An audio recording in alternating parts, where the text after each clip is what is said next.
So good evening, everyone. I'm Deepak. I'm from Bangalore. My highest qualification is MCom. I have completed KSET also. So currently, I'm working as a assistant professor Vivekananda College. So my handling subject is human resource management and industrial relations. As you know that human resource management, it's very important concept. So ಒಂದು college ಅಂತಾನೆ ತಗೊಳ್ಳಿ, institution ಅಂತ ತಗೊಳ್ಳಿ, man power is very important. What do you mean by manpower? So manpower is very important in any organization. So actually resource ಅಂತ consider ಮಾಡ್ತೀವಿ. ಆ resources ಅಲ್ಲಿ ಎರಡ್ ತರ ಕ್ಲಾಸಿಫೈ ಮಾಡ್ತೀವಿ, ಒಂದು ಆಕ್ಟಿವ್ ಮತ್ತೆ ಪ್ಯಾಸಿವ್. ಸೊ ಆಕ್ಟಿವ್ ಅಂತ ಬಂತ ಅಂದ್ರೆ ಮ್ಯಾನ್ ಪವರ್ ಅಂತ ಬರುತ್ತೆ. ಪ್ಯಾಸಿವ್ ಅಂತ ಬಂತು ಅಂದ್ರೆ ಲ್ಯಾಂಡ್, ಲೇಬರ್, ಲ್ಯಾಂಡ್, ಬಿಲ್ಡಿಂಗ್ಸ್ ಇರ್ಬೋದು, ಮೆಷಿನರೀಸ್ ಇರ್ಬೋದು. So as you know that without man power ಇಲ್ಲ ಅಂತಂದ್ರೆ organisation cannot exist. So machinery ಅಂತ ಇರ್ಬೋದು, ಬಿಲ್ಡಿಂಗ್ ತರ ಇರ್ಬೋದು, ಅವನ್ನ ಆಪರೇಟ್ ಮಾಡೋದಕ್ಕೆ ಮ್ಯಾನ್ ನೆಸೆಸಿಟಿ ಇದ್ದೇ ಇದೆ. ಸೊ ಅದಕ್ಕೆ HRM ಅನ್ನೋದು ತುಂಬಾ ಸೆನ್ಸಿಟಿವ್ ಮ್ಯಾಟರ್. ಎಲ್ಲ ಆರ್ಗನೈಸೇಷನ್ ಅವರು ಅದನ್ನ ಕಾನ್ಸಂಟ್ರೇಷನ್ ಕೊಡ್ತಾರೆ.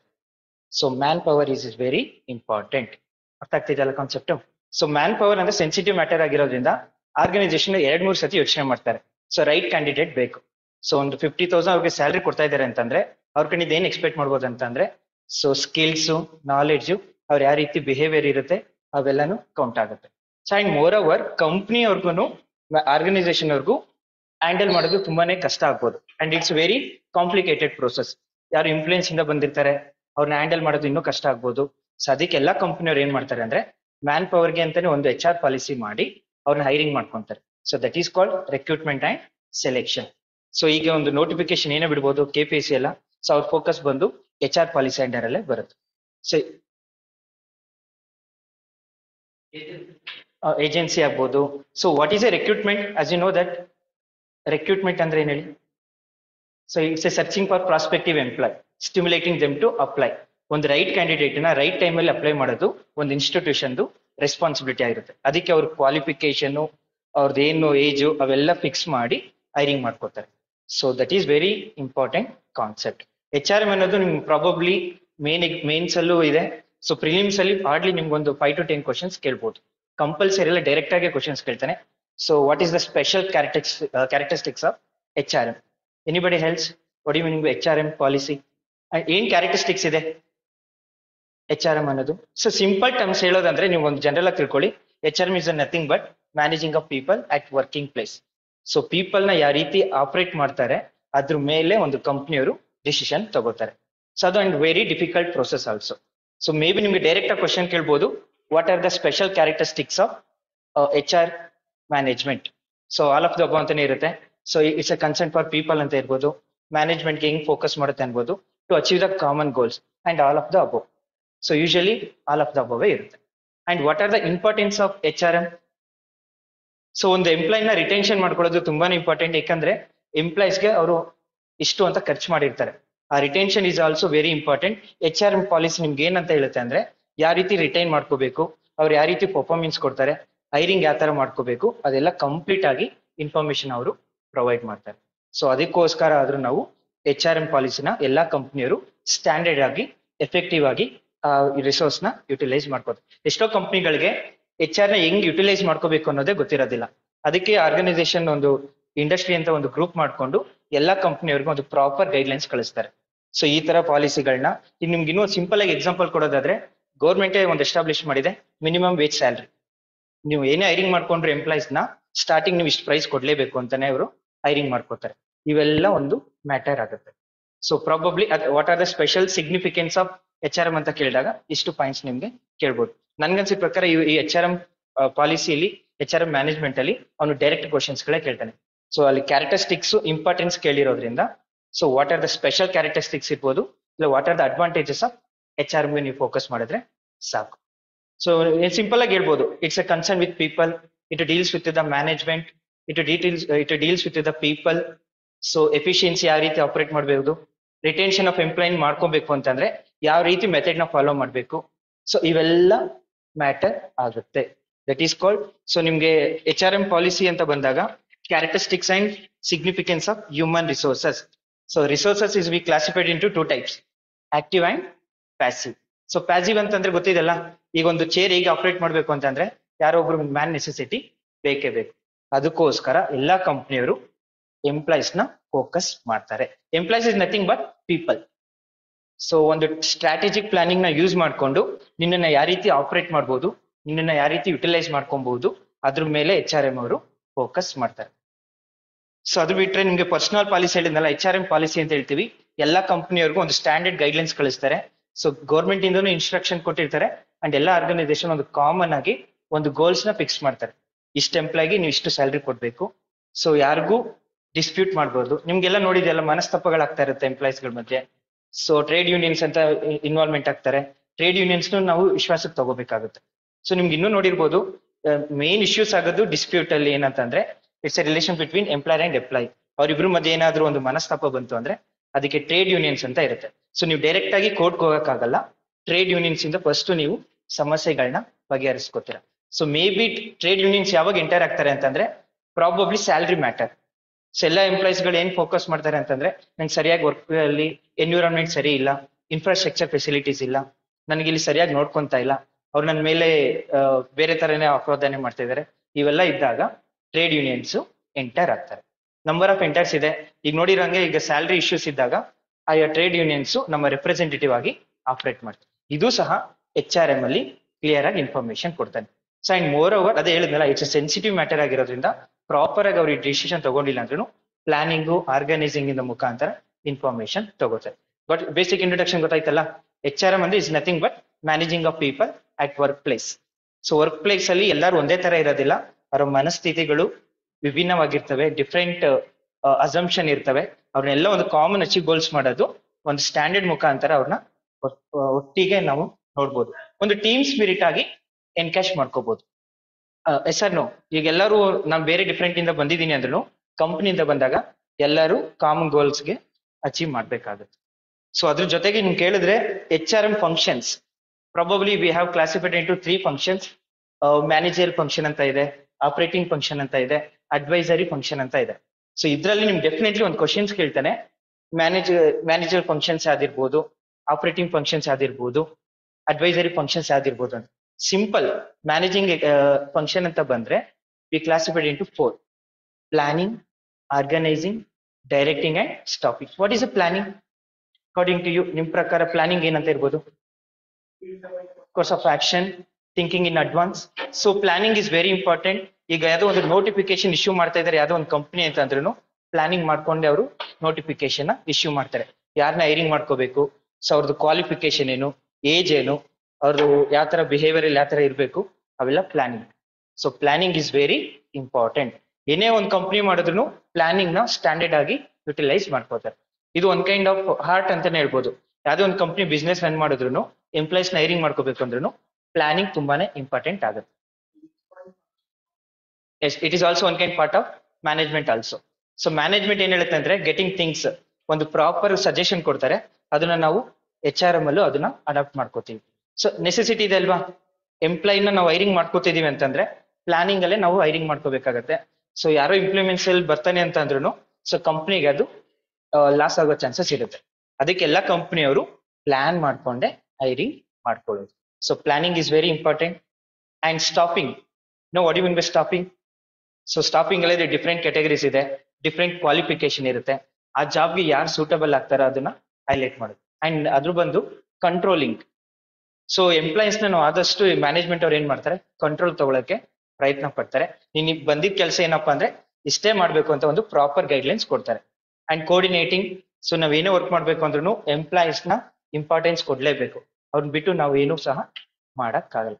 That is comes under managerial function. May be ಇದು ಕ್ವಶನ್ಸ್ ಏನ್ ಕೇಳ್ತಾನೆ ಅಂದ್ರೆ HRM functions including managerial function, operating function, advisory function and all of the above. So ನೀವು ಯಾವ್ದನ್ನ ಚೂಸ್ ಮಾಡ್ತೀರಾ? All of the above. So ಅವಾಗ ನೀವು ಇದ್ರಲ್ಲೂ ಇನ್ನೊಂದು ಡೀಪ್ ಆಗಿ ಹೋಗ್ಬೇಕು ಅಂತಂದ್ರೆ ಮ್ಯಾನೇಜರ್ ಫಂಕ್ಷನ್ ಯಾವ್ದಿರುತ್ತೆ, ಆಪರೇಟಿಂಗ್ ಫಂಕ್ಷನ್ ಯಾವ್ದಿರುತ್ತೆ, ಸೊ ಅಡ್ವೈಸರಿ ಫಂಕ್ಷನ್ ಯಾವ್ದಿರುತ್ತೆ ಅನ್ನೋದನ್ನ ಡೀಪ್ ಆಗಿ ತಿಳ್ಕೊಂಡ್ರೆ ಪ್ರಾಬಬ್ಲಿ ನಿಮ್ಗೆ ಇದರಲ್ಲಿ ಮಿನಿಮಮ್ 2-3 ಕ್ವಶನ್ಸ್ ಅರೈಸ್ ಆಗುತ್ತೆ. ಸೊ ಫಂಕ್ಷನ್ಸ್ ಆಫ್ HRM ಗೆ ನೀವು ಫೋಕಸ್ ಮಾಡ್ಲೇಬೇಕು. ಅದೊಂದು ಓವರ್ ಆಲ್ ಆಗಿ ಅದ್ರ ಕ್ಲಾಸಿಫೈ ತಿಳ್ಕೊಂಡ್ರೆ ನಿಮ್ಗೊಂದು ಇನ್ಫಾರ್ಮೇಶನ್ ಸಿಗುತ್ತೆ. ಸೊ ಪ್ಲಾನಿಂಗ್ ನಾವು ಇನ್ನೊಂದು ವರ್ಡ್ ಹೇಳ್ತೀವಿ, ಫಾರ್ಕಾಸ್ಟಿಂಗ್ ಅಂತಾನೆ ಹೇಳ್ತೀವಿ. ಅವನು ನಿಮ್ ಕನ್ಫ್ಯೂಷನ್ ಮಾಡೋದಕ್ಕೆ ಏನ್ ಮಾಡ್ತಾನೆ ಅಂದ್ರೆ ಫಾರ್ಕಾಸ್ಟಿಂಗ್ ಅಂತ ಕೇಳ್ತಾನೆ. What you mean by forecasting? Forecasting ಅಂತ ಅಂದ್ರೆ ಎಸ್ಟಿಮೇಶನ್, ಫ್ಯೂಚರ್ ಓರಿಯೆಂಟೆಡ್. ಎಸ್, ಅದನ್ನ ಕಂಪಲ್ಸರಿ ಅವ್ರು ಎಷ್ಟು ಜನ ಎಂಪ್ಲಾಯ್ಸ್ ಬೇಕು ಅನ್ನೋದು ಆಲ್ರೆಡಿ ಡಿವೈಡ್ ಮಾಡಿ. ಈಗ ನೋಡಿ ನಿಮ್ಗೆ ಏನು ಪೋಸ್ಟ್ ಮಾಡಿದ್ರು 113 ಪೋಸ್ಟ್ ಅಂತ ಕ್ಲಾಸಿಫೈ ಮಾಡಿರ್ತಾರೆ, ಕ್ಲಿಯರ್ ಆಗಿ ಇನ್ಫಾರ್ಮೇಶನ್ ಕೊಟ್ಟಿರ್ತಾರೆ. ದೆನ್ HRM ರಿಲೇಟೆಡ್ ಏನಂತ ಅಂತಂದ್ರೆ 2-3 ಕ್ವಶನ್ಸ್ ನೀವು ಎಕ್ಸ್ಪೆಕ್ಟ್ ಮಾಡ್ಬೋದು. ಇನ್ನೊಂದು ಸಿಂಪಲ್ ಆಗಿ ಕೇಳೋದಾದ್ರೆ ಔಟ್ ಆಫ್ ಕ್ವಶನ್ ಅಂತ ಹೇಳ್ತಿದ್ವಿ ಗೊತ್ತಾ, who is the father of HRM ಅಂತ ಕೇಳ್ಬೋದು. ಅದನ್ನ ಯಾರು ಇಂಟ್ರೊಡ್ಯೂಸ್ ಮಾಡಿದ್ದು ಅಂತ ಕೇಳ್ಬೋದು. ಎನಿ ಐಡಿಯಾ HRM ನ ಇಂಟ್ರೊಡ್ಯೂಸ್ ಕಾನ್ಸೆಪ್ಟ್ ಮಾಡಿದ್ದಾರೆ? ಸರ್ ಎಲ್ಟನ್ ಮಯೋ ಅಂತ ಬರುತ್ತೆ, ಇಸ್ ಎ ಸೈಕಾಲಜಿಸ್ಟ್ ಪರ್ಸನ್. ಅವನು ಈ ಕಾನ್ಸೆಪ್ಟ್ ನ ಇಂಟ್ರೊಡ್ಯೂಸ್ ಮಾಡ್ತಾನೆ 1960 ಈ ಕಾನ್ಸೆಪ್ಟ್ ನ ಇಂಟ್ರೊಡ್ಯೂಸ್ ಮಾಡ್ತಾರೆ Elton Mayo. So psychological person. So ಏಕೆಂದ್ರೆ ಕಂಪ್ನಿಯವ್ರಿಗೆ ಸ್ಟ್ಯಾಂಡರ್ಡ್ ಗೊತ್ತಿರೋದಿಲ್ಲ ಅಲ್ವಾ, ಏನ್ ಇನ್ಫಾರ್ಮೇಶನ್ ಕೊಡ್ಬೇಕು, ಸುಮ್ನೆ ಇಷ್ಟ ಬಂದಂಗೆ ಗೈರಿಂಗ್ ಮಾಡ್ಕೊಳಕ್ ಆಗಲ್ಲ. ಇದು ಒಂದು ಕ್ವಶನ್ಸ್ ಕೇಳ್ಬೋದು ಡೆಫಿನೆಟ್ಲಿ. ನನ್ಗನ್ಸಿದ ಪ್ರಕಾರ who is the father of HRM ಅಂತ ಕೇಳ್ಬೋದು, ಎಲ್ಟನ್ ಮಾಯೋ. ನಿಮ್ಗೆ ಇನ್ನೂ ಕನ್ಫ್ಯೂಷನ್ ಆಗ್ಬೇಕು ಅಂದ್ರೆ ಪೀಟರ್ ಎಫ್ ಡ್ರಕ್ಕರ್ ಅಂತ ಕೊಡ್ತಾನೆ. ಸೊ ನಾವೇನ್ ಮಾಡ್ತೀವಿ, ಮೈಂಡ್ ಸೆಟ್ ಆಗಿ ಪೀಟರ್ ಎಫ್ ಡ್ರಕ್ಕರ್ ಎಲ್ಲೋ ವರ್ಡ್ ಕೇಳಿದೀವಲ್ಲ ಅಂದ್ಬಿಟ್ಟು ಚೂಸ್ ಮಾಡ್ತೀವಿ. But Elton Mayo is a founder of HRM. Then so ಇದ್ರ ರಿಲೇಟೆಡ್ ಕೇಳಿದ್ರೆ ನೀವು ಅಷ್ಟು ಓದ್ಕೊಂಡ್ರೆ ಸಾಕು. ಅದ್ರ ಮೇಲೆ HR ಪ್ಲಾನಿಂಗ್ ಅಂತ ಇದೆ. ಸೊ HR ಪ್ಲಾನಿಂಗ್ ಅಂದ್ರೆ ನಿಮ್ಗೆ ಗೊತ್ತಿದೆ, ಎಸ್ಟಿಮೇಶನ್, ಫ್ಯೂಚರ್ ಓರಿಯೆಂಟೆಡ್, ಎಷ್ಟು ಜನ ರಿಕ್ವೈರ್ಮೆಂಟ್ ಬೇಕು, ಎಂಪ್ಲಾಯ್ಸ್ನ ಯಾವ ರೀತಿ ರಿಟೆನ್ಷನ್ ಮಾಡಬೇಕು, ಇವೆಲ್ಲ ಒಂದು ಮ್ಯಾಟರ್ ಆಗುತ್ತೆ. ಸೊ ಪ್ಲಾನಿಂಗು ಒಂದು ಸ್ಟ್ಯಾಂಡರ್ಡ್ ಆಗಿ ಯುಟಿಲೈಸ್ ಮಾಡ್ಕೋತಾರೆ. HRP ಮೇಲೆ ಒಂದು consist of future oriented, estimation, demand forecasting and all of the above ಅಂತ ಕೇಳ್ಬೋದು. ಸೊ ನಾವು usually all of the above choose ಮಾಡ್ಬೋದು, ಇಲ್ಲಾಂದ್ರೆ ನನ್ ಆಫ್ ದ ಅಬೋ ಅಂತಾನು ಕೇಳಿರ್ತಾನೆ. ದೆನ್ ಸೊ HRM ಅಂತ ಬಂದಾಗ so we classified into meaning ಅಂತ ಅಂದಾಗ managing people at working place. And ಅದರಲ್ಲಿ ಫಂಕ್ಷನ್ಸ್ ಆಫ್ HRM ಓದ್ಕೋಬೇಕು. ಅದರಲ್ಲಿ again 3 classified: managerial function, operating function and advisory function. ಅದ್ರದ್ದು ಡೆಫಿನೆಟ್ಲಿ ಅದ್ರ ಮೇಲೆ ಒಂದ್ 2 ಕ್ವಶನ್ಸ್ ಇರುತ್ತೆ. ಮ್ಯಾನೇಜರ್ ಫಂಕ್ಷನ್ ಯಾವ್ದು ಅಂತ ಕೇಳ್ತಾನೆ, ಸೊ ಆಪರೇಟಿಂಗ್ ಫಂಕ್ಷನ್ ಯಾವ್ದು ಅಂತ ಕೇಳ್ತಾನೆ, ಅಡ್ವೈಸರಿ ಫಂಕ್ಷನ್ ಯಾವ್ದು ಅಂತ ಕೇಳ್ತಾನೆ. ಅದು coming to the point, HRP expand HRP ಅಂತಾನು ಕೇಳ್ಬೋದು, human resource planning.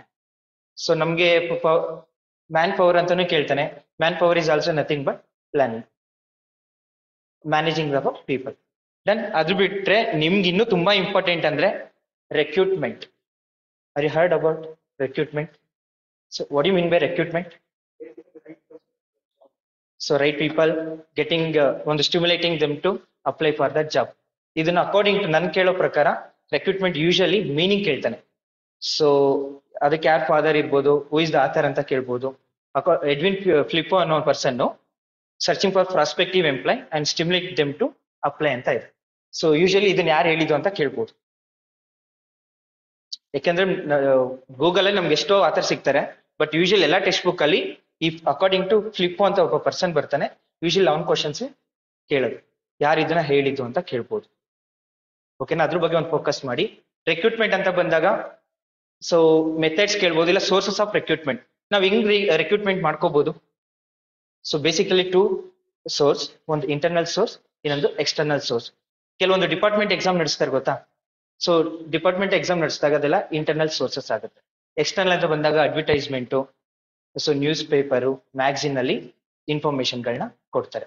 So that is called recruitment. So ಇದ್ರ ಮೇಲೆ ನಿಮ್ಗೆ ಮೆಥಡ್ಸ್ ಕೇಳ್ಬೋದು, ಇಲ್ಲ ಸೋರ್ಸಸ್ ಆಫ್ ರೆಕ್ರೂಟ್ಮೆಂಟ್ ಕೇಳ್ಬೋದು. ಅದ್ರಲ್ಲಿ ಅಗೇನ್ ನೀವು ಕ್ಲಾಸಿಫೈ ಮಾಡ್ಕೊಬೇಕು, ಇಂಟರ್ನಲ್ ಸೋರ್ಸ್ ಯಾವುದು, ಎಕ್ಸ್ಟರ್ನಲ್ ಸೋರ್ಸ್ ಯಾವುದು.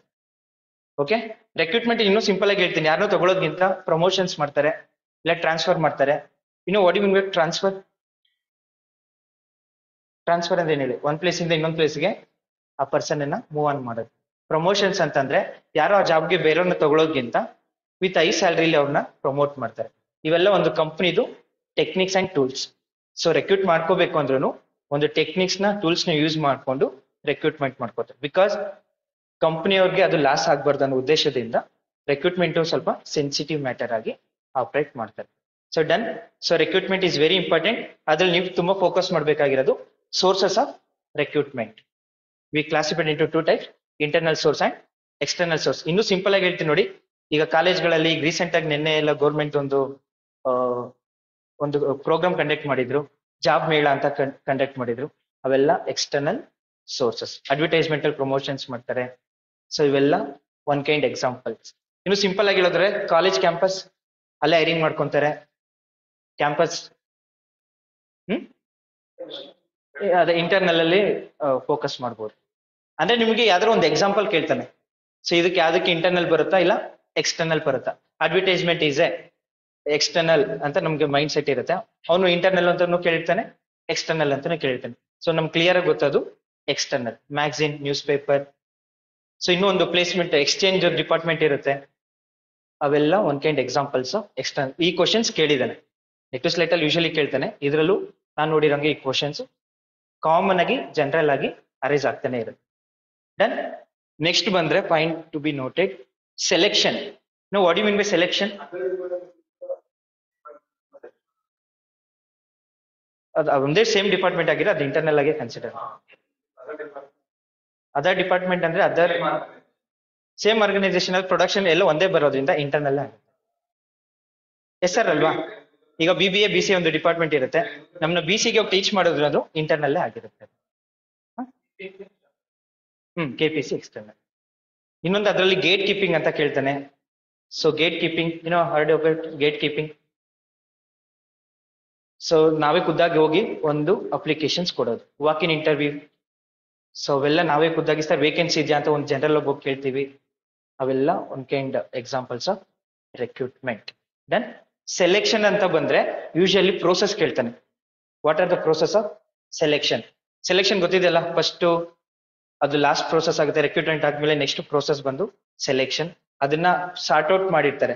ಅಪ್ಲಿಕೇಶನ್ಸ್ ಯಾರ್ಯಾರು ಅಪ್ಲೈ ಮಾಡಿರ್ತಾರೆ, ಇವ್ನು ಬೆಟರ್ ಇದನ್ನ ಇಲ್ಲ ಅನ್ನೋದನ್ನ ಸಾರ್ಟ್ ಔಟ್ ಮಾಡಿ ಪ್ರಿಲಿಮಿನರಿ ಇಂಟರ್ವ್ಯೂ ಮಾಡ್ತಾನೆ. ಸೊ ಅದರಲ್ಲಿ ಅವ್ರು ಯಾವ ತರ ಪರ್ಫಾರ್ಮೆನ್ಸ್ ಕೊಡ್ತಾರೋ ಫೈನಲ್ ಆಗಿ ಅವ್ರನ್ನ ಹೈರಿಂಗ್ ಮಾಡ್ಕೊತಾರೆ. That is called selection. Selection ಆಗಿದ ತಕ್ಷಣನೇ ನಮ್ಗೆ 4-5 ಪ್ರೋಸೆಸ್ಗಳನ್ನ ತಗೋಬಹುದು. ಈಗೆಲ್ಲ ನೋಡಿರೋಂಗೆ ಗೌರ್ಮೆಂಟ್ ಅವರು ಒಂದು ರಿಲೇಟೆಡ್ ಕ್ಯಾಸ್ಟ್ ಮೇಲೆ ಹೋಗ್ಬೋದು. ಸೊ ಅದ್ರ ಮೇಲೂ ಅವರು ಸೆಲೆಕ್ಷನ್ ನಲ್ಲಿ ತಗೋಬಹುದು. OBC CST ರಿಸರ್ವೇಶನ್ ಕೋಟಾದಲ್ಲಿ ಸೆಲೆಕ್ಷನ್ ಮಾಡ್ತಾರೆ. ಈಗೆಲ್ಲ ಈಗ ಗೆಸ್ಟ್ ಫ್ಯಾಕಲ್ಟಿ ಅಂತ ಯೂಶಲಿ ನಡೀತು.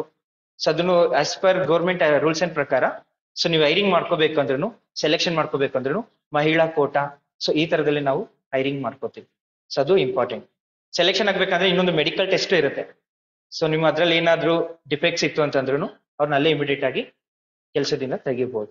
ಇವೆಲ್ಲ ಒಂದು ಸೆಲೆಕ್ಷನ್ ಅಂದ್ರೆ ಫೈನಲ್ ಪ್ರೋಸೆಸ್ ಆಗಿರ್ಬೋದು, ಬಟ್ ತುಂಬಾ complicated process. Okay done. Selection. ಆಮೇಲೆ ಇನ್ನೊಂದು ಕೇಳ್ಬೋದು, interview. What are the types of interview ಅಂತ ಕೇಳ್ಬೋದು. ಯೂಶಲಿ ನೀವು ಇಂಡಿವಿಜುವಲ್ ಆಗಿ ಮಾಡಿದ್ರೆ ಇಂಟರ್ವ್ಯೂ ಕಾಮನ್ ಆಗುತ್ತೆ. Panel interview ಕೇಳಿದಿರಾ?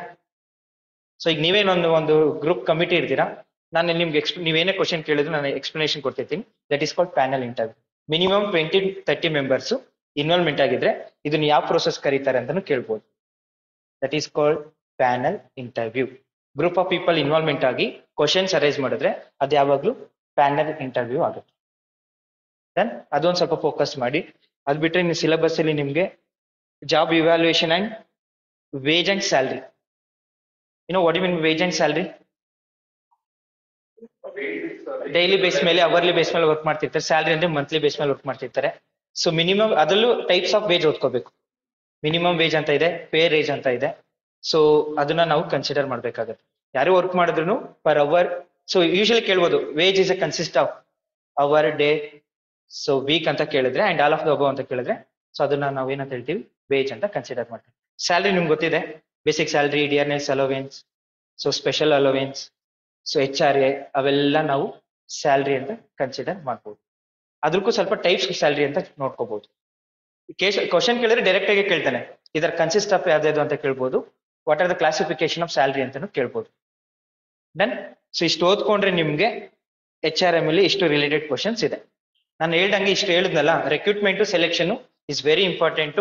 ಮತ್ತೆ ಸ್ಪೆಷಲ್ ಕ್ಯಾರೆಕ್ಟರಿಸ್ಟಿಕ್ಸ್ ನೀವು ಒಂದು 10 ಕ್ವಶನ್ಸ್ ಮಾಡ್ಕೊಂಡು ಅದ್ರಲ್ಲಿ ಯಾವ ತರ which is not special characteristics of HRM ಅಂತಾನು ಕೇಳ್ಬೋದು.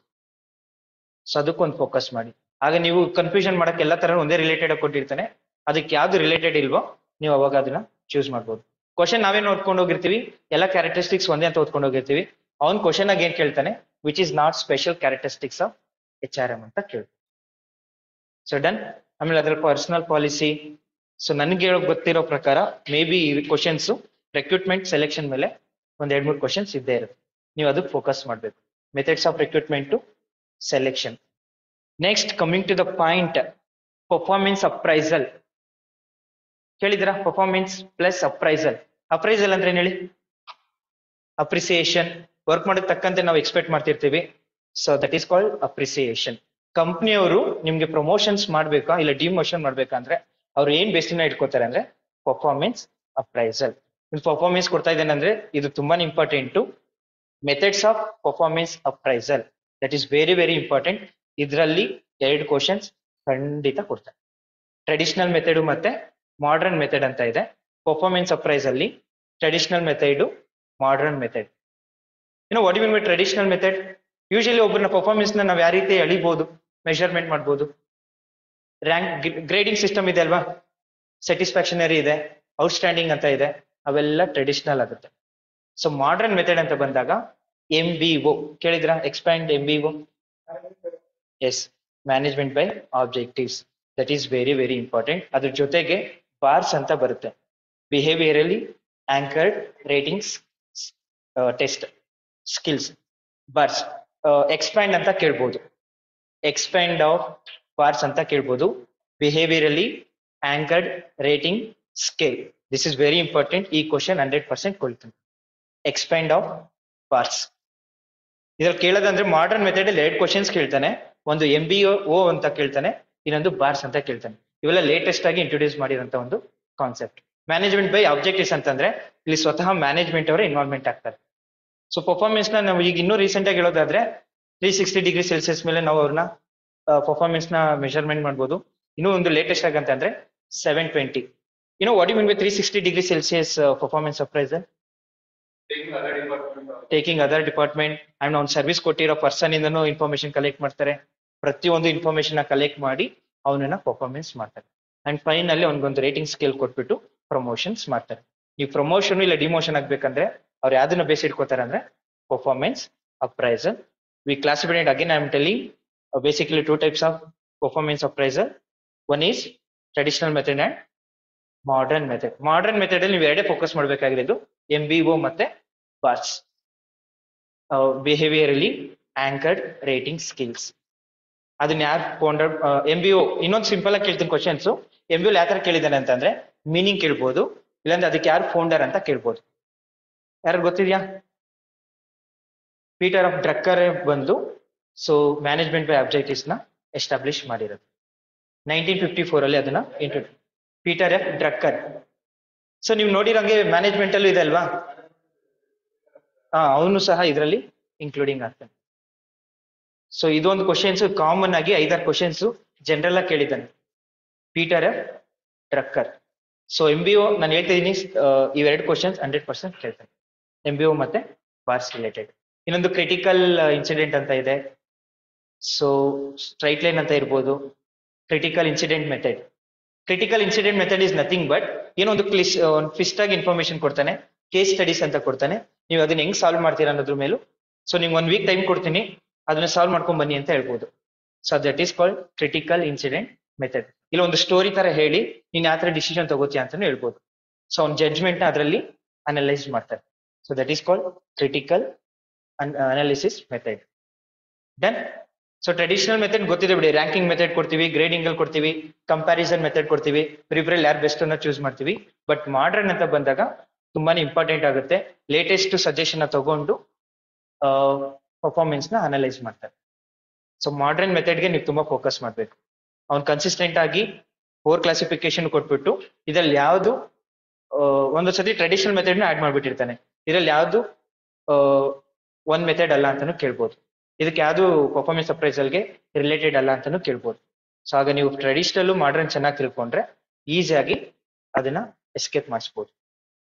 This is very important. Next coming to the point, training. Training ಕೇಳಿದ್ರಾ? What you mean by training? Training ಮೇಲೆ ಒಂದು ಕ್ವಶನ್ಸ್ ಇರುತ್ತೆ. ಅಗೇನ್ ಅದರಲ್ಲೂ 2 types, on the job training, off the job training. Off the job training ಅಂದ್ರೆ ಯಾವ್ದು ಬರ್ಬೋದು? First of all we need to understand the meaning of training. So act of knowledge. So ನಿಮ್ಮ knowledge ನ increase ಮಾಡೋದಕ್ಕೆ, ನಿಮ್ಮ skills ನ upgradation ಮಾಡೋದಕ್ಕೆ training is very important. After the selection ಆದ್ಮೇಲೆ ನಿಮ್ಗೆ ಒಂದು 3 months 4 months ಅವರು ನಿಮ್ಗೆ ಟ್ರೈನಿಂಗ್ ಅಲ್ಲೇ ಪ್ರೊವೈಡ್ ಮಾಡ್ತಾರೆ. ಆ ಟ್ರೈನಿಂಗ್ ಅಲ್ಲಿ ನೀನ್ ಏನ್ ತಿಳ್ಕೊಂಡ್ತೀಯ ಅನ್ನೋದ್ರ ಮೇಲೆ ಸೊ ಅವರು ನಿಮ್ಗೆ ಜಾಬ್ ರೊಟೇಷನ್, ಜಾಬ್ ನ ಫುಲ್ಫಿಲ್ ಮಾಡೋದು. ಅಲ್ಲಿವರೆಗೂ ನೀವು ಪ್ರೊಬೇಷನರಿ ಅಂಡರ್ ಅಲ್ಲೇ ಇರ್ತೀರಿ. So training is very important. ಗೊತ್ತಿದೆಲ್ಲ, ವಿತೌಟ್ ಟ್ರೈನಿಂಗ್ ಇಲ್ಲದೆ ನಾವು ಒಂದು ಪ್ರಾಪರ್ ಆಗಿ ಏನು ವರ್ಕ್ ಮಾಡಕ್ ಆಗಲ್ಲ. ಅಂಡ್ ಕಂಪನಿದ ಸ್ಟ್ಯಾಂಡರ್ಡ್ಸ್ ಏನು, ಯಾವ ತರ ನೀನು ಬಿಹೇವ್ ಮಾಡ್ಬೇಕು ವರ್ಕಿಂಗ್ ಪ್ಲೇಸ್ ಅಲ್ಲಿ, ಎಲ್ಲ ಟ್ರೈನಿಂಗ್ ಅಲ್ಲಿ ಹೇಳ್ಕೊಟ್ಟಿರ್ತಾರೆ. That is called training.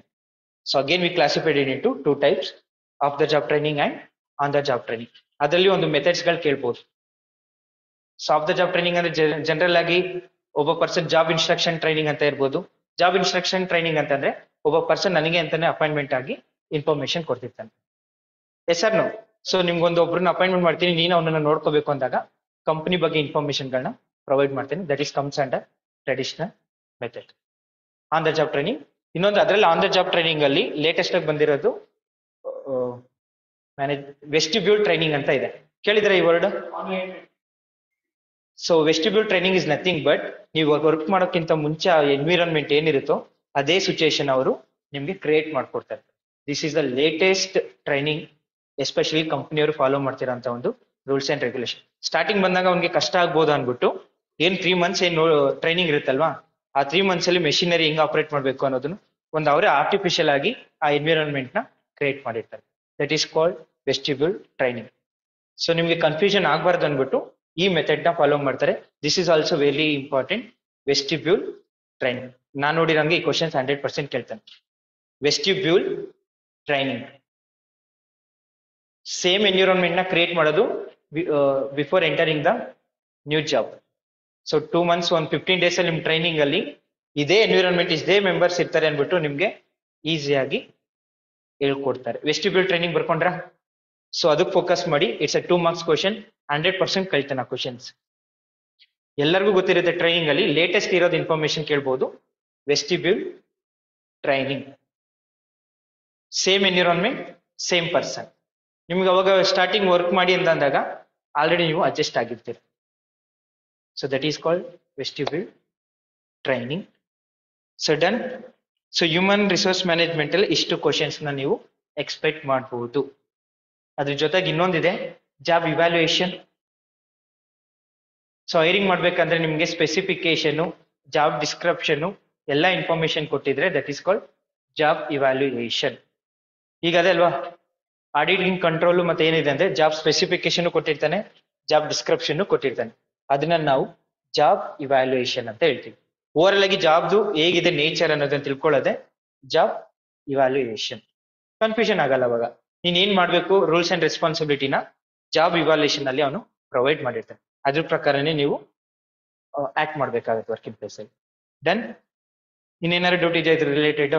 ಇದ್ರಲ್ಲಿ ಒಂದು ಏನ್ ವೆರಿ ವೆರಿ ಇಂಪಾರ್ಟೆಂಟ್ ಹೇಳಿರ್ತೇನೋ ಪ್ರಾಬಬ್ಲಿ ಆ ಕ್ವಶನ್ಸ್ ಅರೈಸ್ ಆಗೋ ಚಾನ್ಸಸ್ ಜಾಸ್ತಿ. Next administration, employee morals and motivation. So employee morals ಅಂದ್ರೆ first we need to understand the meaning of morals. Morality, ethics. Employee working place ಅಂತ ಬಂದಾಗ ಅವ್ನ ಮೊರಾಲಿಟಿ ಯಾವ ತರ ಇರಬೇಕು, ಅವ್ನು ಯಾವ ತರ ಜಾಬ್ಗೆ employee moral is nothing but job satisfaction. ಆ ಮೊರಾಲಿಟಿನ ನೀವು ಹೆಂಗೆ ಎಸ್ಟಾಬ್ಲಿಷ್ ಮಾಡ್ತೀರ ಅನ್ನೋದು ಇಂಪಾರ್ಟೆಂಟ್ ಆಗುತ್ತೆ. ವರ್ಕಿಂಗ್ ಪ್ಲೇಸ್ ಅಲ್ಲಿ ನೀವು ಅವ್ರನ್ನ ಹೆಂಗೆ ಮೋಟಿವೇಟ್ ಮಾಡ್ಬೇಕು ಅನ್ನೋದು ಇಂಪಾರ್ಟೆಂಟ್ ಆಗುತ್ತೆ. No what you mean motivation? So motivation ಅಂತಂದ್ರೆ, ಸೊ ಒಂದು ಎಥಿಕ್ಸ್ ಆಗಿದೆಪ್ಪ ಕಂಪನಿ ಅಂದಾಗ ಸೊ ಇನ್ನೂ ವರ್ಕ್ ಇಂಟ್ರೆಸ್ಟ್ ಆಗಿ ಕೊಟ್ಟು ಕೆಲಸ ಮಾಡಕ್ ಹೋಗ್ತಾರೆ. That is called motivation. So ಅದೇನು ಅಷ್ಟು ಬರೋದಿಲ್ಲ. Next conflict management. No what you mean by conflict? So dispute ಅಂತಾನೆ ಅನ್ಬೋದು, ಎಲ್ಲೋ ಒಂದ್ಸ ಡಿಸ್ಆರ್ಗ್ಯುಮೆಂಟ್ ಅಂತಾನು ಆಗ್ಬೋದು. ವರ್ಕಿಂಗ್ ಪ್ಲೇಸ್ ಅಲ್ಲಿ ನೀವು ಅದನ್ನ ಕಾಮನ್ ಆಗಿ ನೋಡ್ಬೋದು. ಸರ್ ಅವ್ರು ನನಗೆ ತುಂಬಾನೇ ಎಫೆಕ್ಟಿವ್ ಆಗಿ ಏನು ಇದು ಮಾಡಕ್ ಹೋಗ್ತಾ ಇಲ್ಲ. ಸೊ ಈ ತರ ಡಿಸ್ಆರ್ಗ್ಯುಮೆಂಟ್ ಇದ್ದಾಗ ಒಂದು ಟೆಕ್ನಿಕ್ಸ್ ನ ಯೂಸ್ ಮಾಡ್ಕೊಂಡು ಸಮಸ್ಯೆಗಳನ್ನ ಬಗೆಹರಿಸ್ಕೊಳ್ಳೋದಕ್ಕೆ ಕಾನ್ಫ್ಲಿಕ್ಟ್ ಮ್ಯಾನೇಜ್ಮೆಂಟ್ ಅಂತ ಹೇಳ್ತೀವಿ. So that is a managing of conflict with effective tools. That is called conflict management ಅಂದ್ರೆ ಒಂದು 2 marks ಕೇಳ್ಬೋದು. So meaning of conflict management. Conflict ಅನ್ನೋ ವರ್ಡೇ ಡಿಸ್ಪ್ಯೂಟ್ ಆಗಿರುತ್ತೆ. ಆ ಡಿಸ್ಪ್ಯೂಟ್ ನ ಯಾವ ರೀತಿ ಮ್ಯಾನೇಜ್ ಮಾಡ್ತೀರಾ ಅನ್ನೋದೇ ಕಾನ್ಫ್ಲಿಕ್ಟ್ ಮ್ಯಾನೇಜ್ಮೆಂಟ್. ಎಲ್ಲಾ ವರ್ಕಿಂಗ್ ಪ್ಲೇಸ್ ಅಲ್ಲೂ ಕಾಮನ್ ಆಗಿ ಕ್ವಶನ್ ಅರೈಸ್ ಆಗ್ತಾನೆ ಇರುತ್ತೆ. ಅದನ್ನ ಹೆಂಗ್ ಮ್ಯಾನೇಜ್ ಮಾಡ್ತಾರೆ ಕಂಪ್ನಿಯವರು ಅನ್ನೋದು ಒಂದು ಸ್ಕಿಲ್ಸ್ ಮೇಲೆ ಡಿಪೆಂಡ್ಸ್ ಆಗುತ್ತೆ. ಅವರಿಬ್ರು ಮಧ್ಯೆ ಒಂದು ಕಂಪ್ಲೇಂಟ್ ಮಾಡ್ತಾರೆ, ಅದನ್ನ ಸಮಸ್ಯೆ ಬಗೆಹರಿಸೋದೆ ಕಾನ್ಫ್ಲಿಕ್ಟ್ ಮ್ಯಾನೇಜ್ಮೆಂಟ್. ಇಲ್ಲ ಸಡನ್ ಆಗಿ ನಾನು ಕೆಲಸ ಬಿಟ್ಟು ಹೋಗ್ತೀನಿ ಸರ್ ಅಂದಾಗ ಏನ್ ಇಶ್ಯೂಸ್ ಆಗಿದೆ ಅನ್ನೋದನ್ನ ಫೈಂಡ್ ಔಟ್ ಮಾಡಿ ಆ ಸಮಸ್ಯೆನ ಬಗೆಹರಿಸೋದೆ ಕಾನ್ಫ್ಲಿಕ್ಟ್ ಮ್ಯಾನೇಜ್ಮೆಂಟ್. ಇವೆಲ್ಲ ಸ್ವಲ್ಪ ಸೆನ್ಸಿಟಿವ್ ಮ್ಯಾಟರ್ ಆಗಿರೋದ್ರಿಂದ ಅವರು ಇಮಿಡಿಯೇಟ್ ಡಿಸಿಷನ್ ತಗೊಳ್ಳಲ್ಲ. HR ಪಾಲಿಸಿ ಈ ತರ ಇದ್ದಾಗ ಏನ್ ಹೇಳುತ್ತೆ ಅಂದ್ರೆ ಈ ತರ ಡಿಸಿಷನ್ ತಗೋಬಹುದು ಅಂತ ನಿಮ್ಗೊಂದು ಗೈಡ್ಲೈನ್ಸ್ ಫ್ರೇಮ್ವರ್ಕ್ ತರ ಕೊಟ್ಟಿರ್ತಾರೆ. ಅದ್ರ ಪ್ರಕಾರ ಆ ಸಮಸ್ಯೆಗಳನ್ನ ಬಗೆಹರಿಸಬಹುದು. It's a dispute between two employees, employer and employee ಮಧ್ಯೆ ಇರೋ ಸಮಸ್ಯೆಗಳನ್ನ ಒಂದು ಎಫೆಕ್ಟಿವ್ ಆಗಿ ಯುಟಿಲೈಸ್ ಮಾಡ್ಕೊಳ್ಳೋದಕ್ಕೆ ಕಾನ್ಫ್ಲಿಕ್ಟ್ ಮ್ಯಾನೇಜ್ಮೆಂಟ್ ಅಂತ ಹೇಳ್ತೀವಿ. ಅದ್ ಬಿಟ್ರೆ so industrial relation. So last year questions main prelims ಅಲ್ಲಿ ಮೀನಿಂಗ್ ಕೇಳ್ತಾನೆ. What you mean by relations? So relation ಅಂತ ಬಂದಾಗ involvement two person that is called employer and employee. ಅವ್ರಿಬ್ರು ಮಧ್ಯೆ ಇರೋ ಒಂದು ರಿಲೇಶನ್ಶಿಪ್ ನ ನಾವು ಇಂಡಸ್ಟ್ರಿಯಲ್ ರಿಲೇಷನ್ಸ್ ಅಂತ ಹೇಳ್ತೀವಿ. Yes or no? ಈಗ ಒಂದು ಮ್ಯಾನೇಜ್ಮೆಂಟ್ ಅದ್ರಲ್ಲಿ ಇನ್ ಕೇಳಿದ್ರೆ ಮೀನಿಂಗ್ ಆಫ್ ಇಂಡಸ್ಟ್ರಿಯಲ್ ರಿಲೇಷನ್ ಅಂತ ಕೇಳ್ಬೋದು. It's a relation between employer and employee ಅಂತ ಕೇಳ್ಬೋದು. It's a relation between employee and management ಅಂತ ಕೇಳ್ಬೋದು. ಸೊ ನೀವು ಯಾವ್ದನ್ನ ಒಂದು ಚೂಸ್ ಮಾಡ್ಬೇಕಂದ್ರೆ ಕ್ಲಿಯರ್ ಆಗಿ ಹೇಳಿದಾನೆ, it's always relation between employer and employee. ನೀವು ಅದನ್ನ ಅವಾಗ ಚೂಸ್ ಮಾಡ್ಬೇಕಾಗುತ್ತೆ. ಡನ್. ಅವ್ರಿಬ್ರು ಮಧ್ಯೆ ರಿಲೇಶನ್ಶಿಪ್ ತುಂಬಾನೇ ಇಂಪಾರ್ಟೆಂಟ್ ಆಗುತ್ತೆ. ಅಂಡ್ ಇನ್ವಾಲ್ವ್ಮೆಂಟ್ ಯಾರ್ಯಾರು ಆಗ್ಬೋದು ಅಂತ ಅಂದ್ರೆ employer and employee and including management also. Parties involvement of industrial relations. So ಇಬ್ರು ಮಧ್ಯೆ ಒಂದು ಸಂಬಂಧ ಇತ್ತು ಅಂತಂದ್ರೆ ಅದನ್ನ ಎಫೆಕ್ಟಿವ್ ಯುಟಿಲೈಸ್ ಮಾಡ್ಬೇಕಂದ್ರೆ ಯೂಶಲಿ ಕಂಪ್ನಿ ಅಂತ ಬಂದಾಗ ಮ್ಯಾನೇಜರ್ ಇದ್ದೇ ಇರ್ತಾನೆ. ಆ ಮ್ಯಾನೇಜರ್ ಅಂಡರ್ ಅಲ್ಲಿ ಎಂಪ್ಲಾಯ್ ಬಂದೇ ಬರ್ತಾನೆ. ಅವರಿಬ್ರು ರಿಲೇಶನ್ಶಿಪ್ ನ ನಾವು ಇಂಡಸ್ಟ್ರಿಯಲ್ ರಿಲೇಶನ್ಶಿಪ್ ಅಂತ ಹೇಳ್ತೀವಿ. ದೆನ್ ಇದು ಒಂದು ಮೀನಿಂಗ್ ಅಂತ ಅನ್ಕೊಳ್ಳಿ, ಡೆಫಿನೆಟ್ಲಿ ಕೇಳೋ ಚಾನ್ಸಸ್ ಇದೆ. ಪ್ರಿಲಿಮ್ಸ್ ಅಲ್ಲಿ ಅವ್ನು ತುಂಬಾ ಡೀಪ್ ಆಗಿ ಹೋಗಲ್ಲ. Meaning of industrial relationship simple ಆಗಿ ಬರ್ಕೊಳ್ಳಿ. It is a process of relation between employer and employee.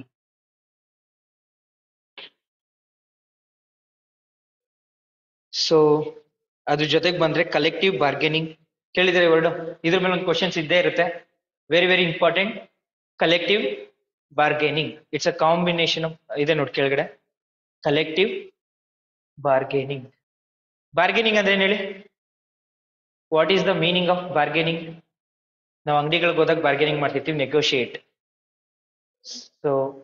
So another word ಅಂತಾನು ಕೇಳ್ಬೋದು. It's a negotiation. Collective bargaining is consist of negotiation and problem solve, ಈ ತರ ಎಲ್ಲ ಕೇಳಿರ್ತಾನೆ. ಸೊ ಯೂಶಲಿ ಮ್ಯಾನೇಜ್ಮೆಂಟ್ ಅವರು trade union ಅವರು ಇನಿಷಿಯೇಟಿವ್ ತಗೊಂಡು management ಮತ್ತೆ ಎಂಪ್ಲಾಯ್ ಮಧ್ಯೆ ಏನಿದೆಯೋ ಅದನ್ನ ಸಾಲ್ವ್ ಮಾಡೋದೇ ಕಲೆಕ್ಟಿವ್ ಬಾರ್ಗೇನಿಂಗ್. ಅರ್ಥ ಆಗ್ತಿದೆ ಕಾನ್ಸೆಪ್ಟ್? ಕಲೆಕ್ಟಿವ್ ಬಾರ್ಗೇನಿಂಗ್ ಅಂದ್ರೆ ನೀವಿಬ್ರು ಏನೋ ಒಂದು ಇಶ್ಯೂಸ್ ಮಾಡ್ಕೊಂಡಿರ್ತೀರಾ, ಅದ್ರ ಟ್ರೇಡ್ ಯೂನಿಯನ್ ಸೆಂಟರ್ ಆಗಿ ನಿಮ್ಮಿಬ್ರು ಸಮಸ್ಯೆಗಳನ್ನ ಬಗೆಹರಿಸ್ತಾರೆ. That is called collective bargaining. Negotiate ಮಾಡ್ತಾರೆ. ಸರ್ ನಂಗೆ ಸ್ಯಾಲ್ರಿ ಸರಿಯಾಗಿ ಕೊಡ್ತಾ ಇಲ್ಲ, ಎಲ್ಲ ಬೇರೆಯವ್ರಿಗೆ ಸ್ಯಾಲ್ರಿ ಪ್ರೊವೈಡ್ ಮಾಡ್ತಾ ಇದಾರೆ, ನಂಗೆ ಪ್ರಾಪರ್ ಆಗಿ ಕೊಡ್ತಾ ಇಲ್ಲ ಸರ್, ಈ ಕಂಪ್ನಿಯವ್ರು ನನ್ಗೆ ಮಾನನಷ್ಟ ನನ್ಗೆ ಬೇರೆ ತರನೇ ಸೆನ್ಸಿಟಿವ್ ಆಗಿ ನಡ್ಕೊಂಡಿದ್ದಾರೆ ಅಂದಾಗ ಸೊ ಯೂಶಲಿ ನಮ್ಮ ಮನವಿಗೆ ಯಾರು ಬರ್ತಾರೆ ಅಂತಂದ್ರೆ trade unions. What you mean by trade unions? We are list many trade unions ಇದ್ದಾರೆ. ಸೊ ಈಗ ನಿಮ್ಗೆ ಸ್ಯಾಲ್ರಿ ಅಂತ ಬಂದಾಗ ಈಗೇನು 7 ಪೇ ಕಮಿಷನ್ ಮಾಡ್ಬೇಕು ಅಂತ ಇದೆ ಅಲ್ವಾ, ಅದಕ್ಕೆ ಟ್ರೇಡ್ ಯೂನಿಯನ್ಸ್ ಇದೆ, ಅಸೋಸಿಯೇಷನ್. ಅವ್ರು ಬಂದು ಗೌರ್ಮೆಂಟ್ ಅವ್ರಿಗೆ ನಮ್ಮ ರೆಪ್ರೆಸೆಂಟೇಟಿವ್ ಆಗಿ ಇನ್ಫಾರ್ಮೇಶನ್ಗಳನ್ನ ಪ್ರೊವೈಡ್ ಮಾಡ್ತಾರೆ. So that is called trade unions. Trade unions is also very important in HRM. So ಅವರು ಕೆಲವೊಂದು ಏನಾದ್ರು ನೆಸೆಸಿಟಿ, ಜಾಬ್ ನೆಸೆಸಿಟಿ ಇತ್ತು ಅಂದ್ರೆ ಅವ್ರು ಗೌರ್ಮೆಂಟ್ಗೆ ಸಜೆಷನ್ ಕೊಡೋದಾಗಿರ್ಬೋದು, ಗೈಡ್ಲೈನ್ಸ್ ಕೊಡೋದಾಗಿರ್ಬೋದು, ಈ ಎಲ್ಲ ಇನ್ಫಾರ್ಮೇಶನ್ ಅವರು ಇನ್ವಾಲ್ವ್ಮೆಂಟ್ ಆಗ್ತಾರೆ. Trade unions is very very important. ಯಾವಾಗ ಇದು ಎಸ್ಟಾಬ್ಲಿಷ್ ಆಗಿದೆ ಅಂದ್ರೆ ಟ್ರೇಡ್ ಯೂನಿಯನ್ಸ್ 1926 ಅಲ್ಲಿ ಇದನ್ನ ಎಸ್ಟಾಬ್ಲಿಷ್ ಮಾಡ್ತಾರೆ. ಟ್ರೇಡ್ ಯೂನಿಯನ್ಸ್ 26 ಟ್ರೇಡ್ ಯೂನಿಯನ್ಸ್ ಕೇಳಿದ್ರಲ್ಲ ಕಾನ್ಸೆಪ್ಟ್. ಯೂನಿಯನ್ಸ್ ಅಂತಂದ್ರೆ ಮೆನಿ ಇನ್ವಾಲ್ವ್ಮೆಂಟ್ ಇರ್ತಾರೆ ಗ್ರೂಪ್ಸ್ ಅಲ್ಲಿ, ಅದರಲ್ಲಿ president, vice president. So usually government job ಇರೋರನ್ನೇ ರಿಲೇಟೆಡ್ ಆಗಿ ತಗೊಂಡಿರ್ತಾರೆ. ನೀ ಡೌಟ್? ಸೊ ಅದ್ರ ಬಂದ್ರೆ ನಿಮ್ಗೆ ಕಾನ್ಸಿಲೇಷನ್ ಕೇಳಿದ್ರಾ? ಸೊ ಅದ್ರ ಮೀನಿಂಗ್ ಕೇಳ್ಬೋದು. What you mean by conciliation? Conciliation is nothing but ಸಂಧಾನ ಅಂತ ಕೇಳಿದ್ವಿ ಗೊತ್ತಾ? ಸೊ ಇವರಿಬ್ರು ಮಧ್ಯೆ ಏನೋ ಒಂದು ಸಮಸ್ಯೆಗಳ ಬಗೆಹರಿಸಿದಾಗ ಅದನ್ನು ಸಂಧಾನ ಮಾತುಕತೆ ಮುಖಾಂತರ ಸಮಸ್ಯೆಗಳನ್ನ ಬಗೆಹರಿಸೋದಕ್ಕೆ ಕಾನ್ಸಿಲೇಷನ್ ಅಂತ ಹೇಳ್ತೀವಿ. ಅವ್ರೇನೋ ಒಂದು ಇಬ್ರು ಸಜೆಷನ್ ಕೊಟ್ಟು ನೋಡೋಣ ನೆಕ್ಸ್ಟ್ ವೀಕ್ ಪೋಸ್ಟ್ಪೋನ್ ಮಾಡೋಣ, ಈಗ ಸದ್ಯಕ್ಕೆ ನೀವು ಸ್ಟ್ರೈಕ್ ಬಿಟ್ಟು ವರ್ಕ್ ಮಾಡಿ ಅಂತ ಒಂದು ಸಜೆಷನ್ ಮಾಡ್ಬೋದು. That is called conciliation. So ನೀವು ಬ್ರಾಕೆಟ್ ಅಲ್ಲಿ ಸಂಧಾನ ಅಂತಾನೆ ಅನ್ಕೊಳ್ಳಿ. ಸೊ ಎಷ್ಟೋ ಟ್ರೇಡ್ ಯೂನಿಯನ್ಸ್ ಫಸ್ಟ್ ಅವ್ರು ಮೂವ್ ಆನ್ ಮಾಡೋದೇ ಕಾನ್ಸಿಲೇಷನ್. ಇಟ್ಸ್ ನಥಿಂಗ್ ಬಟ್ ಸಂಧಾನ. ಸಂಧಾನ ಮಾತುಕತೆ ವಿಫಲ ಅಂತೆಲ್ಲ ಕೇಳಿರ್ತೀವಿ, ಸಂಧಾನ ಮಾತುಕತೆ ಸಫಲ ಅಂತಾನು ಕೇಳಿರ್ತೀವಿ. ಅವೆಲ್ಲ ವರ್ಡ್ ಏನಾಗಿರುತ್ತೆ ಅಂದ್ರೆ ಕಾನ್ಸಿಲೇಷನ್. ಟ್ರೇಡ್ ಯೂನಿಯನ್ಸ್ ಅವರು ಇನಿಷಿಯೇಟಿವ್ ತಗೊಂಡು ಈ ಗೌರ್ಮೆಂಟ್ಗೂ ಮತ್ತೆ ಎಂಪ್ಲಾಯೀಸ್ ಮತ್ತೆ ಏನ್ ಸಮಸ್ಯೆ ಇರುತ್ತೋ ಅದನ್ನ ಡಿಸಿಷನ್ ಆಗಿ ಪ್ರೊವೈಡ್ ಮಾಡ್ತಾರೆ. ಇನ್ನೊಂದು ನೆಕ್ಸ್ಟ್ ಅಡ್ಜುಡಿಕೇಶನ್, ಇವೆಲ್ಲ ಮೀನಿಂಗ್ ಕೇಳ್ತಾನೆ. Adjudication is nothing but court cases ಅಲ್ಲಿ ನಡೀತಾ ಇರೋದನ್ನ ಕೋರ್ಟ್ ಮುಖಾಂತರ ಇನ್ಫಾರ್ಮೇಶನ್ ಗಳು ತಿಳ್ಕೊಳ್ಳೋದಕ್ಕೆ, ಪ್ರಾಬ್ಲಮ್ ನ ಸಾಲ್ವ್ ಮಾಡೋದಕ್ಕೆ ಅಡ್ಜುಡಿಕೇಶನ್ ಅಂತ ಹೇಳ್ತೀವಿ. ಇದೆ ಅಲ್ವಾ? ಸೊ ನಿಮ್ ಕೈಲಿ ಆಗಿಲ್ಲ ಅಂದ್ರೆ ನಾವೇನ್ ಮಾಡ್ತೀವಿ, ಡೈರೆಕ್ಟ್ ಆಗಿ ಕೋರ್ಟ್ಗೆ ಹೋಗ್ತೀವಿ. ಕೋರ್ಟ್ ಇಂದ ಸ್ಟೇ ಆರ್ಡರ್ ತಗೊಬಂದು ನಮ್ಮ ಏನಿದೆ ಇನ್ಫಾರ್ಮೇಶನ್ ಗಳನ್ನ ಕಲೆಕ್ಟ್ ಮಾಡ್ಕೋತೀವಿ. That is called adjudication. It's purely related to court decision. ಇದರಲ್ಲಿ ಯಾವುದೇ ಪರ್ಸನ್ ಇನ್ವಾಲ್ವ್ಮೆಂಟ್ ಆಗಲ್ಲ. ಕೋರ್ಟ್ ಜಡ್ಜ್ಮೆಂಟ್ ಏನ್ ಕೊಡುತ್ತೋ ಅದ್ರ ಬೇಸ್ ಮೇಲೆ ನಾವು ಆಪರೇಟ್ ಮಾಡ್ಬೇಕಾಗತ್ತೆ. ಜುಡಿಕೇಶನ್ ಇವೆರಡು ಡಿಫ್ರೆನ್ಸ್ ಕೇಳ್ಬೋದು. What is a conciliation meaning ಕೇಳ್ಬೋದು, ಇಲ್ಲ what you meaning by adjudication ಅಂತ ಕೇಳ್ಬೋದು. Adjudication is nothing but court related issues ನ ಸಾಲ್ವ್ ಮಾಡ್ಕೊಳ್ಳೋದು. ಎಷ್ಟೋ ಕೇಸಸ್ ನಮ್ಗೆ ಈ ಟ್ರೇಡ್ ಯೂನಿಯನ್ಸ್ ಏನಾದ್ರು ಫೇಲ್ಯೂರ್ ಆದ್ರೆ ನಾವು ಡೈರೆಕ್ಟ್ ಆಗಿ ಕೋರ್ಟ್ ಮುಖಾಂತರ ಸಮಸ್ಯೆಗಳನ್ನ ತಗೋಬಹುದು. ಈಗ ನೋಡಿದಾರಲ್ಲ, ಎಷ್ಟೋ ಎಂಪ್ಲಾಯೀಸ್ ಗಳು ಏನ್ ಮಾಡ್ತಾರೆ, ಸ್ಟೇ ತಗೊಂಡ್ಬಂದ್ಬಿಟ್ಟು ಅಲ್ಲೇ ಕಂಟಿನ್ಯೂಷನ್ ಆಗ್ತಿರ್ತಾರೆ. ಅವೆಲ್ಲ ಪ್ರೋಸೆಸ್ ನ ನಾವು ಜುಡಿಕೇಶನ್ ಅಂತ ಹೇಳ್ತೀವಿ.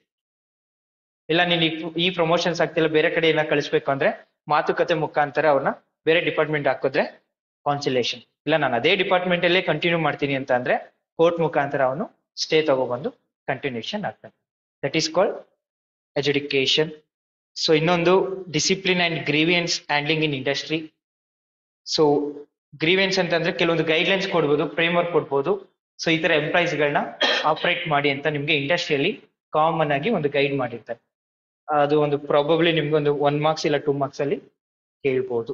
ಸೊ ಇಷ್ಟು ಹೇಳಿರೋದ್ರಲ್ಲಿ ನೀವು ಫೋಕಸ್ ಮಾಡ್ಬೋದು. ಅಲ್ಲಿ ಒಂದು 10 ಕ್ವಶನ್ಸ್ ಅಂತೂ ಇದ್ದೇ ಇರುತ್ತೆ.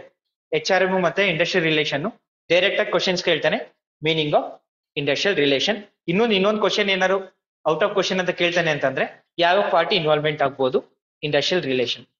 ಆಮೇಲೆ ಟ್ರೇಡ್ ಯೂನಿಯನ್ಸ್ ಯಾವಾಗ ಎಸ್ಟಾಬ್ಲಿಷ್ ಆಗಿದ್ದು, ಸೊ ಒಂದು ಎಕ್ಸಾಂಪಲ್ ಕೊಡ್ಬೋದು. ಲೇಟೆಸ್ಟ್ ಆಗಿರೋದು ನಮ್ಮ ಕರ್ನಾಟಕದಲ್ಲಿ ಯಾವ್ದು ಟ್ರೇಡ್ ಯೂನಿಯನ್ಸ್ ಇದೆ ಅದನ್ನ ಸ್ವಲ್ಪ ಲಿಸ್ಟ್ ಮಾಡ್ಕೊಳ್ಳಿ. ಅದ್ರ ಮೇಲೆ ಒಂದು ಕ್ವಶನ್ಸ್ ಗಳನ್ನ ಕೇಳೋ ಚಾನ್ಸಸ್ ಜಾಸ್ತಿ ಇದೆ.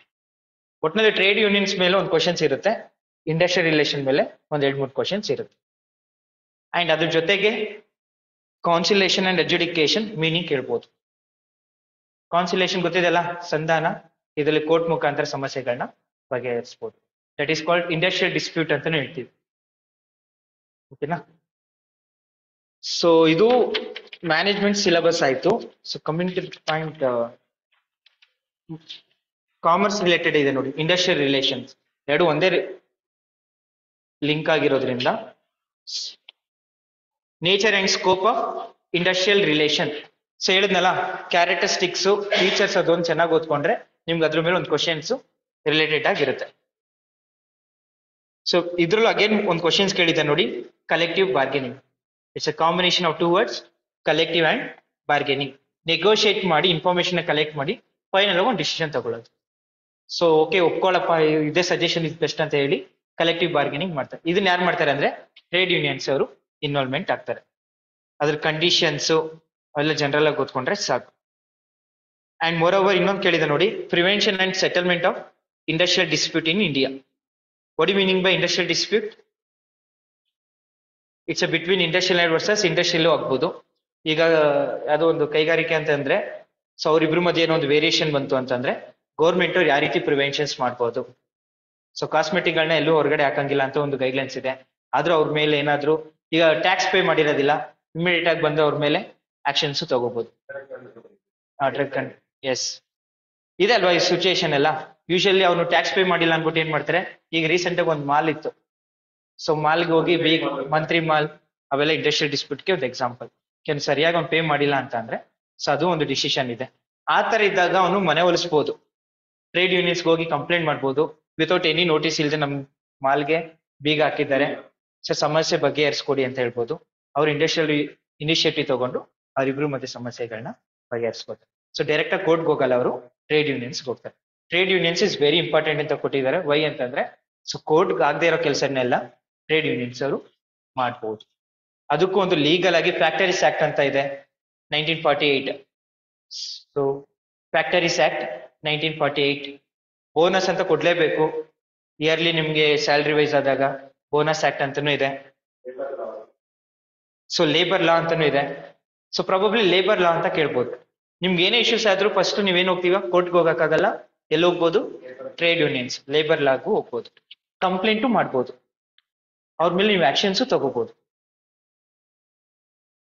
Wage policy in India and bonus ಗೊತ್ತಿದೆಯಲ್ಲ. ಈಗ 6 pay commission wage policy changes ಆಗ್ತಿದೆ. 6th ಇದ್ದಿದ್ದು ಇವಾಗ 7th ಪೇ ಕಮಿಷನ್ ಆಗ್ಬೋದು. ಅದನ್ನ ಇಷ್ಟು ರಿವೈಸ್ ಮಾಡ್ಬೇಕು ಅಂತ ಗೌರ್ಮೆಂಟ್ ಅವರೇ ಒಂದು ಸ್ಟ್ರಕ್ಚರ್ ಇಟ್ಕೊಂಡಿರ್ತಾರೆ. ಆ ವೇಜ್ ಪಾಲಿಸಿಗೂ ನಾವು ಇಂಪಾರ್ಟೆನ್ಸ್ ಕೊಡ್ಬೇಕು. But it's applicable both private ಆಗಿರ್ಬೋದು ಇಲ್ಲ ಪಬ್ಲಿಕ್ ಆಗಿರ್ಬೋದು. ಬಟ್ ಅನ್ಫಾರ್ಚುನೇಟ್ಲಿ ಏನಪ್ಪಾ ಅಂತಂದ್ರೆ ಕೆಲವೊಂದು ಮ್ಯಾನೇಜ್ಮೆಂಟ್ ಅವರು ಇದನ್ನ ಫಾಲೋ ಮಾಡ್ತಿಲ್ಲ. ಬಟ್ ಅವಶ್ಯಕತೆ ಇದ್ದವ್ರು ವರ್ಕ್ ಮಾಡ್ತಿರ್ತಾರೆ. ಬಟ್ ನೀವು ಕ್ವಶನ್ ರೈಸ್ ಮಾಡ್ಬೋದು, ಸರ್ ಬೇರೆ ಕಂಪ್ನಿಲಿ ಇಷ್ಟು ಸ್ಯಾಲ್ರಿ ಕೊಡ್ತಾ ಇದ್ದಾರೆ, ನೀವು ಯಾಕೆ ಇಷ್ಟು ಲೋಯೆಸ್ಟ್ ಆಗಿ ಕೊಡ್ತಾ ಇದ್ದೀರಾ ಅಂತ. ಬಟ್ ನೀವು ಕ್ವಶನ್ ರೈಸ್ ಮಾಡ್ಬೋದು. ಬಟ್ ವೇಜ್ ಪಾಲಿಸಿ ಇನ್ ಇಂಡಿಯಾದ ಬೋನಸ್, ಲೇಬರ್ ಆರ್ಗನೈಸೇಷನ್ ಇದ್ರ ಬಗ್ಗೆ ಒಂದು ಸ್ವಲ್ಪ ಲಿಸ್ಟ್ ಮಾಡ್ಕೊಂಡ್ರೆ, ಲಿಸ್ಟ್ ಆಫ್ ಲೇಬರ್ ಲಾ ಬಗ್ಗೆ ಓದ್ಕೊಂಡ್ರೆ ನಿಮ್ಗೊಂದು ಕ್ವಶನ್ಸ್ ಅದ್ರ ಮೇಲೆ ಅರೈಸ್ ಆಗ್ಬೋದು.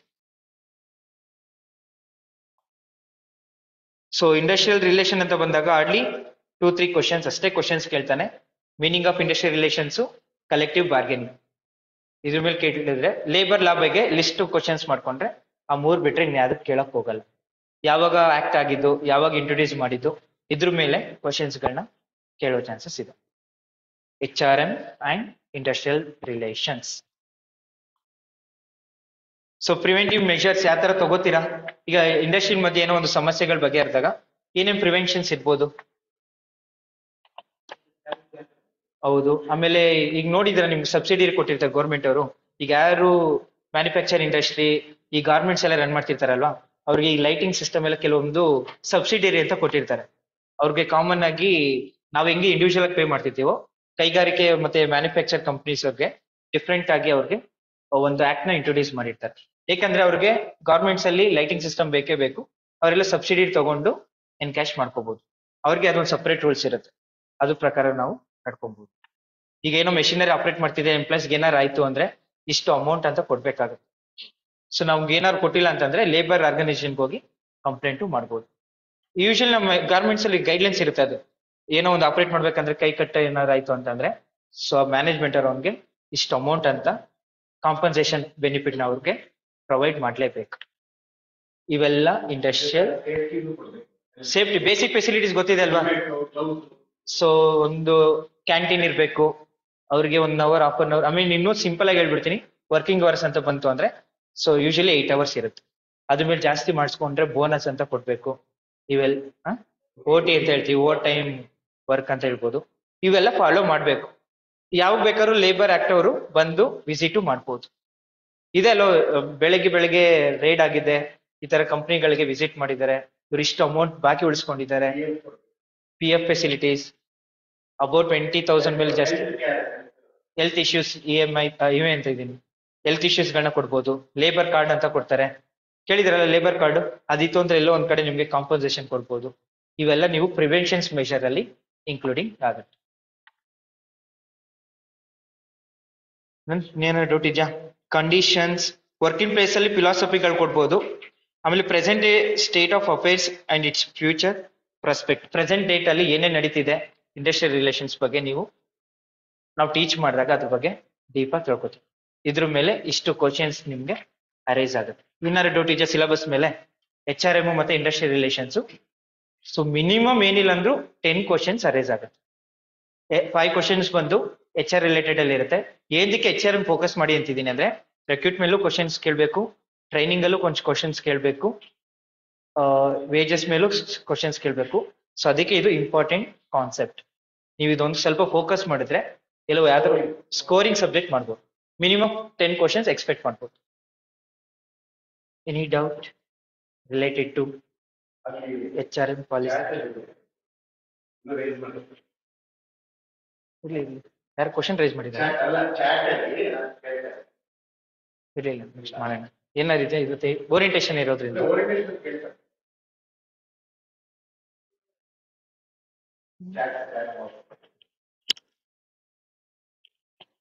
ವಾಯ್ಸ್ ಈಗ ಆಡಿದ ಏನು ಮಾಡಿಲ್ಲ.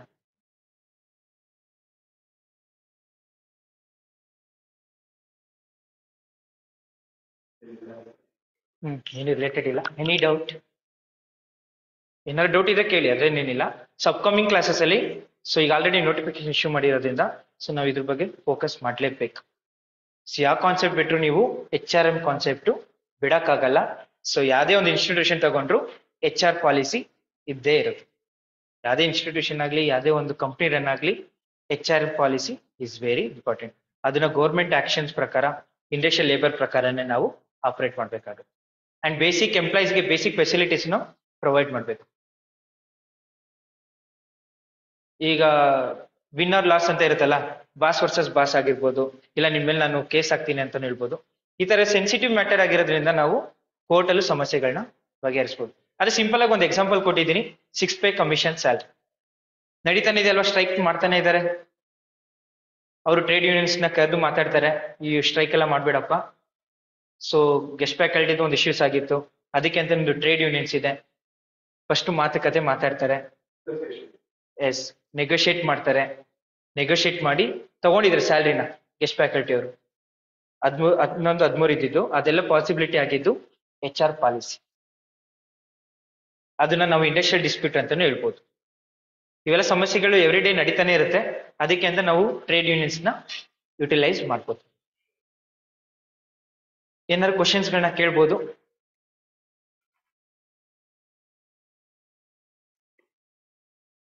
So any doubt?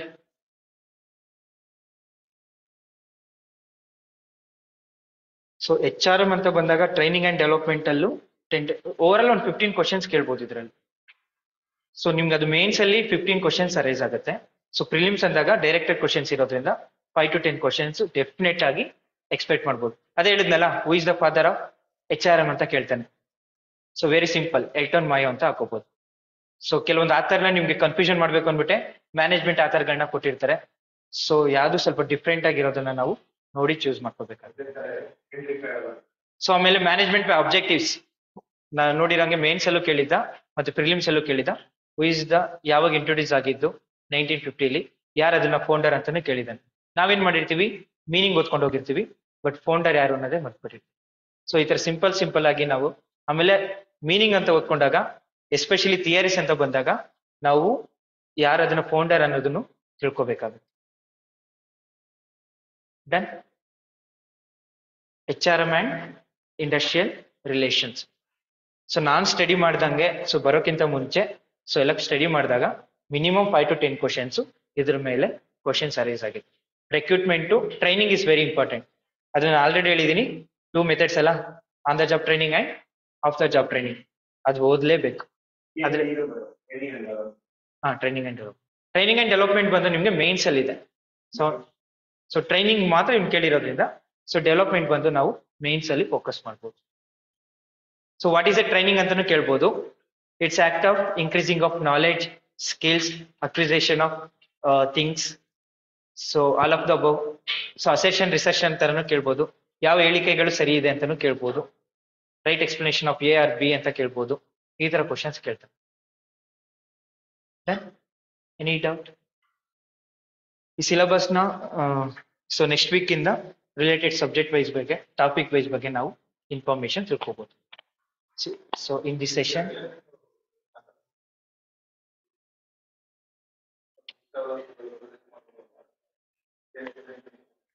Usually Ashwathappa ಅಂತ ಇದೆ.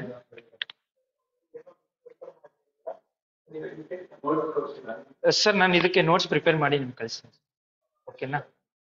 ಸೊ MCQ ತರ ಟೈಪ್ ಮಾಡಿ ನಿಮ್ಗೆ, ಸೊ ಅದನ್ನ ನಿಮ್ಗೆ ಕಳಿಸ್ಕೊಡ್ತೀನಿ. ಅದು ರಿಲೇಟೆಡ್ ನೋಟ್ಸ್ ಕಳಿಸ್ತೀನಿ. ಓಕೆ. ಸೊ ಇದ್ರ ಬಗ್ಗೆ ಏನಿದೆಯೋ, HRM ಅಂದ್ರೆ ರೆಕ್ರೂಟ್ಮೆಂಟ್ ಅಂದ್ರೆ ಏನು, ಬ್ರೀಫ್ ಆಗಿ ಇನ್ಫಾರ್ಮೇಶನ್ ಇರುತ್ತೆ. ಅದ್ರ ಮೆಟೀರಿಯಲ್ಸ್ ಸಹ ನಾನು ಕೊಡ್ತೀನಿ. ಇಲ್ಲ, ನಾನು ನಿಮ್ಗೆ ಇದ್ರದ್ದು ಏನಿದೆಯೋ PDF ನೋಟ್ಸ್ ನಿಮ್ಗೆ ನಾನು ಪ್ರೊವೈಡ್ ಮಾಡ್ತೀನಿ, ಅದು including MCQ question also. So ಅದ್ರ ಬಗ್ಗೆ ಸ್ವಲ್ಪ ಕೇಸ್ ಸ್ಟಡೀಸ್ ತರ ಮಾಡಿ, ಯಾವ್ದು ಕ್ವಶನ್ಸ್ ಕೇಳ್ಬೋದು ಅನ್ಬಿಟ್ಟು ನಾವೇ ಸ್ಟಡಿ ಮಾಡಿ, ಸೊ ನಾನು ನಿಮ್ಗೆ ಪ್ರೊವೈಡ್ ಮಾಡ್ತೀನಿ. ಅವಾಗ ಅದರಲ್ಲಿ ಡಿಸ್ಕಷನ್ ಮಾಡಿ ಮಾಡ್ಬೋದು ಅಲ್ವಾ? ಸೊ MCQ ಆಕ್ಚುಲಿ ನಾವು ಜಾಸ್ತಿ ಪ್ರಿಪೇರ್ ಆಗ್ಬೇಕಾಗಿರೋದು, ಯಾಕಂದ್ರೆ ಮಲ್ಟಿಪಲ್ ಚಾಯ್ಸ್ ಕ್ವಶನ್ ಇರೋದ್ರಿಂದ. ಸೊ ನಾವು ಅದರಲ್ಲೇ ಒಂದು ಅನಲೈಸ್ ಮಾಡ್ಕೊಂಡ್ರೆ ಪ್ರಿವಿಯಸ್ ಕ್ವಶನ್ ಪೇಪರ್ದು ಎಲ್ಲೋ ಒಂದ್ ಕಡೆ ಇನ್ಫಾರ್ಮೇಟಿವ್ ಆಗಿರುತ್ತೆ. ಸೊ ಡೋಂಟ್ ವರಿ, ಇದ್ರ ರಿಲೇಟೆಡ್ ನನ್ನ ಸಿಲೆಬಸ್ ಕಾಪಿ ಜೊತೆಗೆ PDF ನೋಟ್ಸ್ ಪ್ರೊವೈಡ್ ಮಾಡಿ, ಓಕೆನಾ? ಕ್ಲಾಸ್ ವೈಂಡ್ ಅಪ್ ಮಾಡ್ಬೋದಾ?